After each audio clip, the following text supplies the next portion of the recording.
Each one of us is seeking peace. Each one of us wants a peaceful life. But what is peace? The Bible talks about two categories of peace. And Jesus made it very clearly. And he said, "My peace I give unto you, not like the world." God's peace is unique by its own nature. He's a psalmist that says, "Though I walk in the valley of the shadow of death, I will fear no evil, for thou art with me."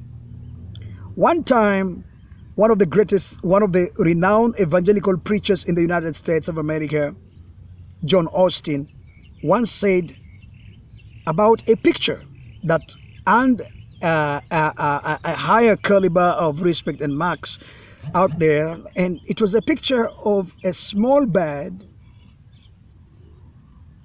inside the nest, and the tree was facing a storm, and the storm or the tornado was almost unplucking the tree from the root, but the little bird was quiet in the nest and sleeping peacefully. That is a picture of a person who understands who the deity God is. You see, the knowledge we have causes peace upon our life. When we lack knowledge about something, we are in turbulent situation. We are confused. Like we have coronavirus pandemic. And to those who do not understand about coronavirus pandemic, they're experiencing a lot of emotional concern. What is going to happen?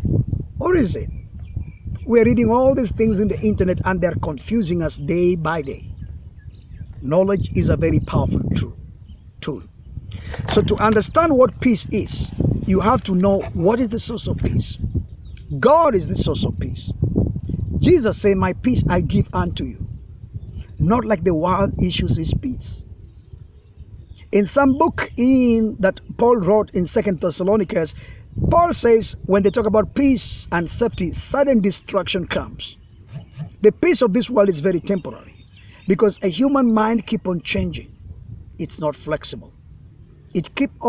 The pattern of human mind keep on changing from one phase to another phase. Today a person can tell you they love you, tomorrow they hate you. This inflexibility make even whatsoever a human being does to be temporal and to be unreliable. For that matter, when humans come together and they declare peace, it often is subject to a temporal change. Nothing that a person or human does is permanent.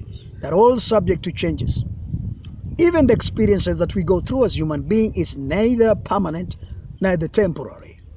And so to give you the basic root of peace, you have to be connected to God. You must understand who is the Prince of Peace.